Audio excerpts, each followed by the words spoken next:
De l'omerta à la clameur, l'affaire des talibés enchaînés dans un dara à Louga atterrit sur la table du procureur de la République. 6 personnes inculpées et placées sous mandat de dépôt ce matin. Aliou Sall a parlé au doyen des juges d'instruction et s'est tu devant la presse à sa sortie. Le maire de Guédiawaye, homme d'affaires et frère cadet du chef de l'État auditionné dans l'affaire des contrats pétroliers et gaziers.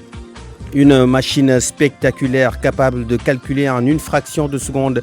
Le supercalculateur sera à Dakar au mois de décembre prochain. Annonce du ministre d'État, secrétaire général de la présidence de la République. Mohamed Boun Abdallah Dionne était au Forum Galien en Afrique dont la 2e édition se tient à Dakar. La CEDEAO délivre un satisfecit aux autorités bissau-guinéennes. La communauté économique des États de l'Afrique de l'Ouest juge la présidentielle globalement transparente et régulière. Après le froid glacial devant la Russie, l'escalade de la montagne biélorusse, les Lions du but soccer veulent être rois face aux Émirats arabes unis. 3e match de qualification au 2e tour de la Coupe du Monde à 4 victoires demain soir à partir de 19h au Paraguay. La page des sports, ce sera avec Abdou Diouf Junior. Nous serons en classe avec El Hadji Ndiogou Diène. Le débrief avec Seydina Ndiaye, directeur du Centre des réseaux et systèmes d'information du ministère de l'Enseignement supérieur, de la Recherche et de l'Innovation, chef du projet Supercalculateur. Entretien sur ce nouvel équipement et ses avantages. Telles sont les grandes lignes de cette édition. Dans un court instant, le développement. À la présentation, à la technique, Abdou Thiam, mesdames et messieurs, bonsoir. La main lourde du procureur de la République face aux 6 personnes arrêtées dans le cadre d'une affaire de maltraitance d'enfants talibés à Louga.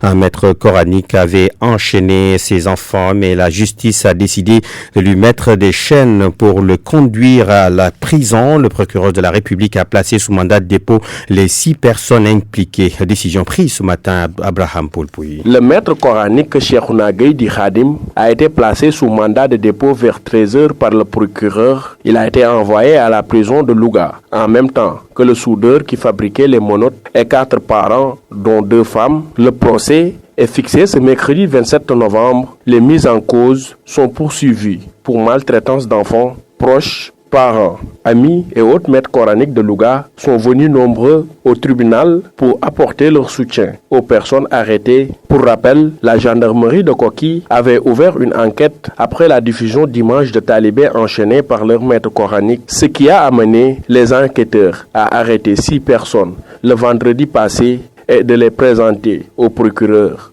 ce lundi. Abraham Poulpouy Louga, Radio Futur Média. La Fédération nationale des jeunes afro-arabes du Sénégal s'indigne de la maltraitance faite sur des enfants talibés à Louga.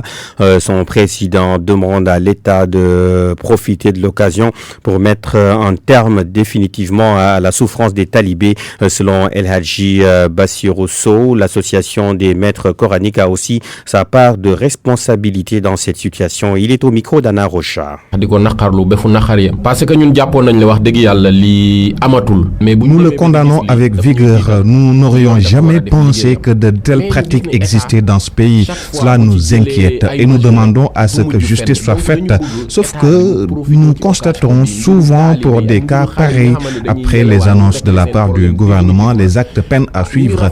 Nous pensons que cette affaire constitue une bonne occasion pour le gouvernement de régler définitivement la question des talibés et des enfants dans la rue. Nous avons appris que l'auteur de ces sévices contre les talibés est déféré. C'est une bonne chose. Il faut qu'on leur inflige une sanction sévère. Il faut que ça cesse. Depuis 2009, les daras sont souvent au devant de l'actualité. Tantôt, on entend un talibé est tué ou brûlé ou encore victime de sévices, alors que des milliards de francs sont consacrés à la protection des enfants sans résultat. Le problème, c'est l'association des maîtres coraniques, une association composée de 700 membres. Si chacun cotisait 5 000 francs, madame, cela ferait 18 millions. Avec 18 millions, aucun talibé ne serait dans la rue pour mendier. Les propos d'El Hadji Bassirou Sow de la Fédération nationale des jeunes afro-arabes du Sénégal ont été traduits par Pape Bess Diba en marge de la cérémonie d'hommage rendue à Mourchid Iyantiam. L'association Jeunesse musulmane pour le développement a dénoncé les actes de violence encore notés sur les talibés. Ils disent, ces membres de l'association, être prêts à accompagner l'État dans le programme de modernisation des Dara. Souleymane Fall, conseiller technique du président de l'association Jeunesse musulmane pour le développement, au micro de Djouma Diouf. Nous nous désolons et ces événements-là sont pour nous un prétexte pour également lancer un message à la communauté nationale et internationale, l'islam sur la tolérance. Et il y a des technologies aujourd'hui modernes. Il faut réadapter le Dara et le président a un grand chantier. Au XXIe siècle, je pense qu'on a plus le droit d'enchaîner des personnes, des humains. Parce que c'est des vieilles méthodes anciennes, malheureusement, je m'excuse, qui persistent encore dans ce pays et ces méthodes n'ont pas leur place ici. On est désolé et ça nous a quelque part meurtri et nous le déplorons. Et nous le déplorons sincèrement. C'est des humains, des enfants, on doit leur transmettre une connaissance et il y a de nouvelles techniques et nous allons en tout cas creuser la réflexion.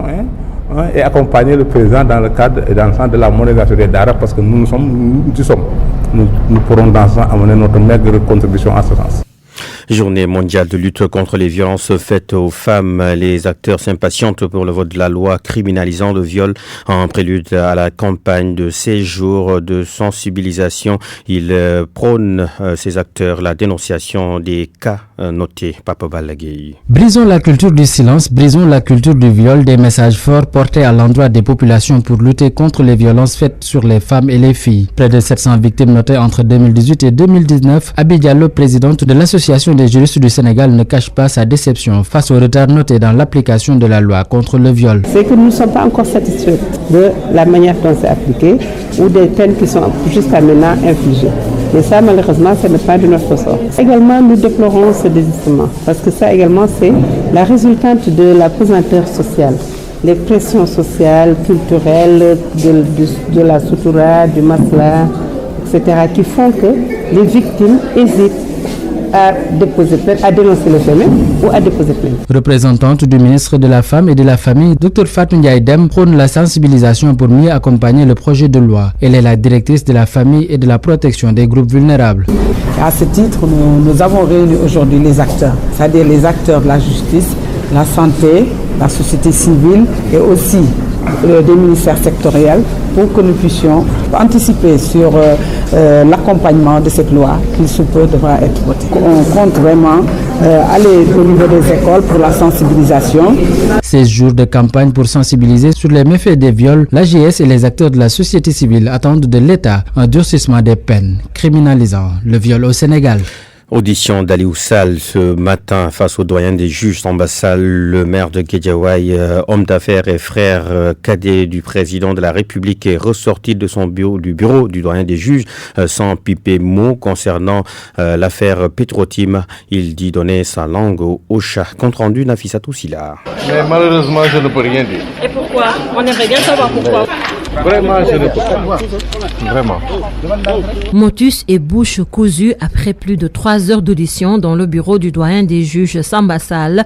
Aliou Sall en ressort serein comme il est entré à exactement 13h11. À 15h58, il est accompagné de son garde du corps assailli par les journalistes. Vous avez été entendu en tant que témoin. Vous devez savoir qu'on ne peut pas parler. Mais qu'est-ce que vous avez dit au juge? Et c'est ainsi depuis le 2e étage du palais de justice à son véhicule. C'est la seule convocation ou bien le juge vous a demandé de revenir à une date ultérieure, monsieur le maire? Je donne ma langue au chat. Le maire de Guédiawaye a été auditionné en qualité de témoin dans l'affaire Petro-Tim, incriminant aussi Franck Timis, PDG de Timis Corporation, qui, selon les informations, est attendu pour une audition. Il est 18h passé de 10 minutes. Vous suivez le journal sur RFM. Clin d'œil à nos auditeurs de Soukou. RFM, fréquence de modulation 94.0, la radio en puissance. RFM Soir. RFM Soir. Dakar sera pendant 2 jours la capitale africaine de la santé et de l'innovation avec la 2e édition du Forum Galien en Afrique. Occasion pour le ministre d'État, secrétaire général de la présidence de la République, Mohamed Boun Abdallah Dionne, d'annoncer l'arrivée de la machine supercalculateur au mois de décembre prochain. C'est pour tester la qualité des médicaments pour la 2e édition. Les acteurs veulent primer l'excellence en matière de santé et de découverte. À l'issue de cette rencontre, les participants feront des recommandations pertinentes, surtout pour l'Afrique, pour encourager l'innovation ou les découvertes. Compte rendu au Moukalsoumli. Cette machine est attendue en décembre prochain. Elle devrait servir à tester les médicaments à la place des hommes. L'annonce est du secrétaire général de la présidence, Mohamed Boun Abdallah Dionne, qui encourage les découvertes dans le domaine de la santé. Ce supercalculateur qui permettra demain de faire les simulations pour la mise au point des médicaments. Un médicament, on ne peut pas le tester sur des personnes tout le temps parce que sait-on jamais sur les effets. Ça peut tuer quand on est en phase de mise au point. C'est grâce à des simulateurs, des ordinateurs quantiques notamment, demain, que ce travail pourra être fait. Depuis 1970, la Fondation met en compétition le prix Galien pour récompenser les meilleures recherches. Cette 2e édition, les acteurs priment l'excellence en matière de santé. Michel Amada Sidibé, représentant des ministres de la Santé dans les pays de la CEDEAO. Pour moi, c'était une opportunité de dire que ce prix Galien arrive en Afrique au bon moment et le Sénégal, à travers son leadership, le fait pas seulement pour le Sénégal, le fait pour tous les jeunes qui ont l'espoir un jour d'être un prix Nobel. Et aujourd'hui, moi, je voudrais dire aussi que l'Afrique voudrait produire son médicament. L'Afrique voudrait créer son agence du médicament, l'agence africaine du médicament. Durant 2 jours, les panélistes vont échanger sur les bonnes pratiques pour diminuer l'exposition aux risques maladies. Des recommandations vont être formulées à l'issue de cette 2e édition afin d'amener les pays africains à accélérer la mise en œuvre de la CSU pour l'atteinte des ODD d'ici 2030. Sur cette machine supercalculateur, nous serons en fin d'édition dans le débrief avec Seydina Ndiaye du ministère de l'Enseignement supérieur, de la Recherche et de l'Innovation. Il est par ailleurs le chef du projet. 450 tonnes de produits alimentaires impropres à la consommation, contrefaits et non conformes d'une valeur initiale estimée à plus de 700 millions de francs CFA ont été saisis. La marchandise prohibée a été incinérée ce matin à Toglou. C'était en présence du ministre du Commerce qui exhorte les consommateurs à plus de vigilance. Des consommateurs qui exigent aussi des sanctions. La correspondance d'Abdou Diouf Diagne. Parmi ces produits incinérés, il y a du lait, des boissons, des bouillons, des caisses de tomates et 4 tonnes de médicaments. Cette importante quantité de produits impropres à la consommation retirés dans les 12 plus grands marchés de la région de Dakar pousse Aminata Assom Diatta, ministre du Commerce, à demander aux populations d'être plus vigilants. La sécurité des consommateurs est extrêmement importante et elle doit être au-dessus de tout revenu qu'on pourrait tirer d'une quelconque commercialisation d'un produit. Déjà, il faut que les consommateurs soient vigilants quant aux produits qu'ils achètent, voir les dates de péremption, voir un peu si les normes sont respectées, à savoir si déjà le produit, en tout cas la composition du produit est transcrite en français, qui est notre langue officielle. Corser davantage les sanctions à l'égard des commerçants véreux est la solution selon Mohamed Sissé, vice-président de l'ASCOSEN. C'est juste quand ce n'est pas une sanction qui fait réfléchir le commerçant, il est prêt toujours à revenir. D'où l'importance de revoir un peu la réglementation. Et j'attire l'attention des consommateurs. Vous rentrez dans une grande surface, vous trouvez qu'à 2 jours de la date limite de consommation, il y a une promotion. Après 2 jours, vous allez vous réveiller dans la cuisine à trouver des produits qui arrivent à expiration. Comparé aux 600 tonnes saisies l'année dernière, une nette baisse a été notée. Néanmoins, le ministre du Commerce demande plus de moyens pour ses services afin de mieux protéger les consommateurs. RFM Rufisque, Abdou Diouf Diagne. RFM. L'actualité internationale. Présidentielle en Guinée-Bissau, la CEDEAO juge régulier le scrutin. Les incidents notés ça et là ne sont pas de nature à entacher la crédibilité du scrutin. Souleymane Boubei Maïga, président de la commission d'observation de la CEDEAO pour l'élection présidentielle de la Guinée-Bissau, était en conférence de presse ce matin. Il est au micro de notre envoyé spécial à Bissau, Lamine Ba. Aucun incident majeur n'a été observé dans les bureaux de vote visités. Le manque d'encre et la qualité de l'encre dans certains bureaux de vote a retardé le vote. Quelques cas de non-maîtrise des procédures de vote ont été observés. L'absence de nom de certains électeurs sur les listes électorales également. Par ailleurs, le vote s'est déroulé dans une atmosphère calme et paisible. Les agents électoraux des bureaux de vote se sont conformés aux procédures de vote en général. Conclusion préliminaire. L'élection présidentielle du 24 novembre 2019 s'est tenue dans le calme et la convivialité. Les insuffisances relevées au cours du déroulement du scrutin ne sont pas de nature à entacher la crédibilité de l'élection présidentielle. La mission d'observation électorale de la CEDEAO se réjouit des efforts fournis par les autorités bissau-guinéennes et les structures en charge des élections pour les efforts déployés pour la tenue effective du scrutin. Elle exhorte les organes de gestion des élections à aborder les phases finales du processus avec équité, ouverture et transparence jusqu'à la proclamation des résultats. La mission d'observation de la CEDEAO invite les entités en charge du processus électoral à travailler avec diligence et à accélérer le processus de centralisation, de compilation et de proclamation des résultats. La mission exhorte les candidats à accepter la volonté du peuple bissau-guinéen et en cas de contestation, à recourir exclusivement aux moyens légaux pour demander réparation. La population est invitée au calme et à la sérénité en attendant la proclamation officielle des résultats par les organes habilités à le faire. À l'instant, Souleymane Boubey Maïga, président de la mission d'observation de la CEDEAO pour l'élection présidentielle en Guinée-Bissau. 18h17. Bonsoir Abdou Diouf Junior. Bonsoir Mamadou Amar Ndione. D'abord de la Coupe du monde de beach soccer, objectif second tour pour les Lions. Les poulains de Ngalasila obligés de gagner pour espérer atteindre le tour suivant. La prochaine sortie du Sénégal au Paraguay est prévue ce mardi à 19h, heure de Dakar. Un match décisif contre les Émirats Arabes Unis qui ont aussi besoin de gagner pour poursuivre l'aventure en Amérique latine. La Russie et la Biélorussie, les deux autres équipes de la poule, s'affrontent aussi avec le même objectif. Le point dans ce groupe plus qu'indécis avec notre envoyé spécial à Ascension. C'est au Paraguay, Sodajam.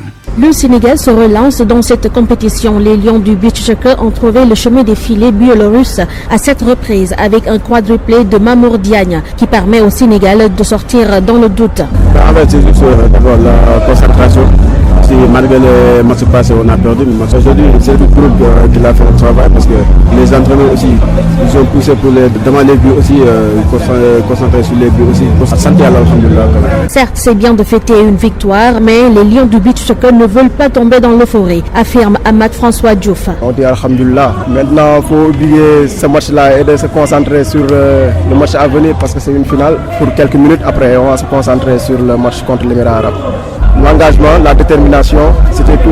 L'envie de gagner et d'être des lions sur le terrain. Nos deux interlocuteurs espèrent donner encore plus lors de la 3e journée face aux Émirats Arabes Unis. En fait, c'est une compétition. En fait. Chaque match, nous pouvons jouer. Donc, le plus important, c'est le travail et continuer aussi à concentrer sur le dernier match. La prochaine journée, ça sera 2 finales. L'équipe qui gagne sera qualifiée en quart de finale. Et espérons qu'on va reproduire la même chose qu'aujourd'hui et gagner l'Émirat Arabes Unis. Avec cette victoire, le Sénégal retrouve la première place de la poule C avec 3 points plus 4, suivi du Bélarus 3 points moins 1, 3e position Émirats Arabes Unis 3 points moins 1 et la Russie 4e position avec 3 points moins 2. Alors, pas de faux pas lors de la 3e et dernière journée des phases de groupe. Sodajam, Asunción, Paraguay, Radio Futur Média. Merci Sodajam. Football, championnat national de Ligue 1 du Sénégal, Djambar peine à retrouver ses ténors. Les académiciens ont pourtant battu Génération Foot hier et se sont qualifiés en demi-finale du challenge des champions. Seulement, les Djambars vont démarrer sans leur cadre. Les dirigeants du club rassurent. Vous avez entendu dans nos précédentes éditions Sayer Sek, le président et l'entraîneur Boubacar Gadiaga. C'était dans le reportage de Ndongoka. Lutte au Sénégal du social, au service du social. Au service du social, justement, le policier lutteur Paté Boy organise un gala de lutte simple avec le promoteur Jax. L'objectif, c'est de collecter des fonds en faveur des veuves de policiers. L'événement est prévu le 28 décembre prochain. Ce sera aussi l'occasion de ressusciter la culture dans l'arène.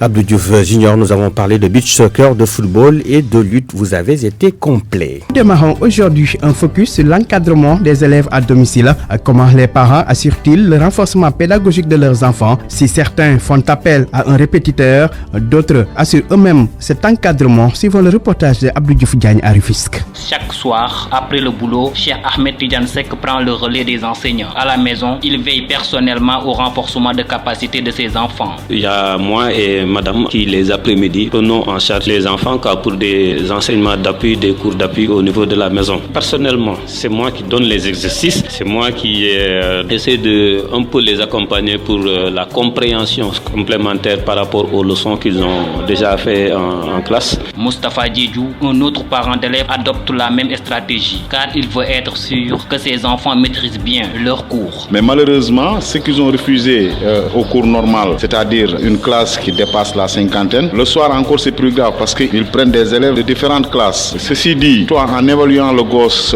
après quelques semaines ou quelques mois, tu sens nettement que ça ne progresse pas. Pourquoi payer alors que moi je peux enseigner mes enfants? Contrairement à nos deux interlocuteurs, Aline Badara Ndiaye lui paye les services d'un répétiteur. Son emploi du temps ne lui permet pas de suivre ses enfants. Chez nous dans notre quartier, il y a un garçon qui s'occupe de ça, c'est un répétiteur et c'est là où j'ai envoyé mes enfants. Pourquoi? Parce que j'ai pas beaucoup de temps. Plusieurs fois, en rentrant à la maison, les enfants sont déjà couchés parce que je rentre tard. Donc dans ces conditions, je ne peux pas les suivre à la maison. Mais n'empêche, des fois, quand je viens tôt, je participe à leurs travaux scolaires à la maison. À Rufisque, chaque parent d'élève a sa manière d'assister ses enfants. Si certains assurent leurs enseignements une fois à la maison, d'autres par contre font recours à des répétiteurs. Mais alors, quelle est la meilleure méthode pour le renforcement pédagogique d'un élève? Nous avons posé la question à un expert consultant en éducation, Cheikh Touré. Du point de vue de la méthode, il faut que l'enfant agisse plus que celui qui l'encadre.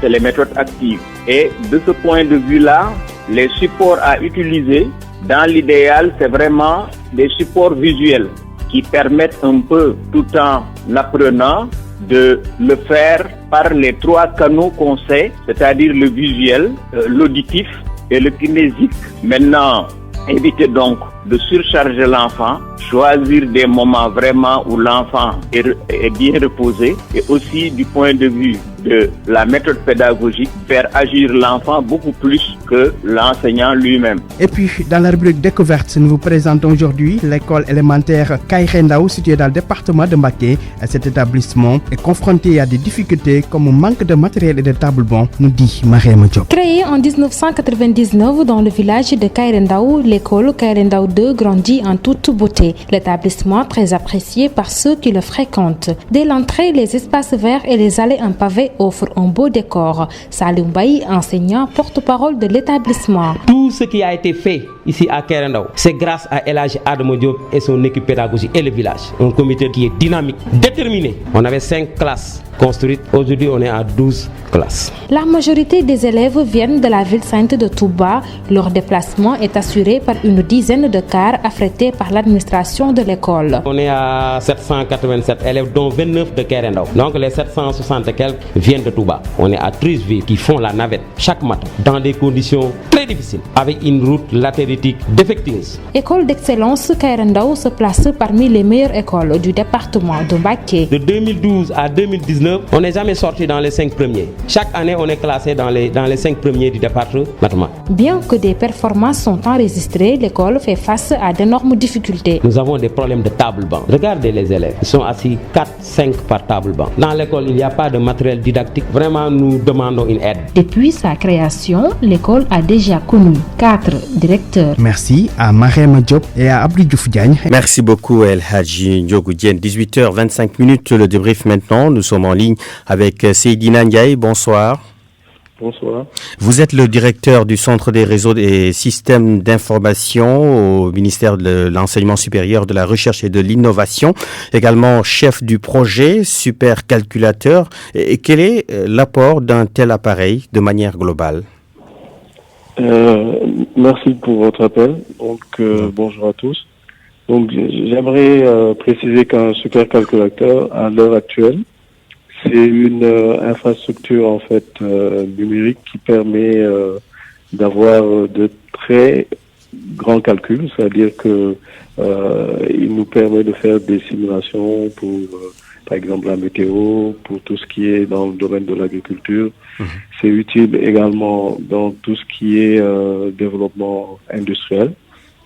Donc ça nous permettra de développer un peu plus l'industrie du Sénégal.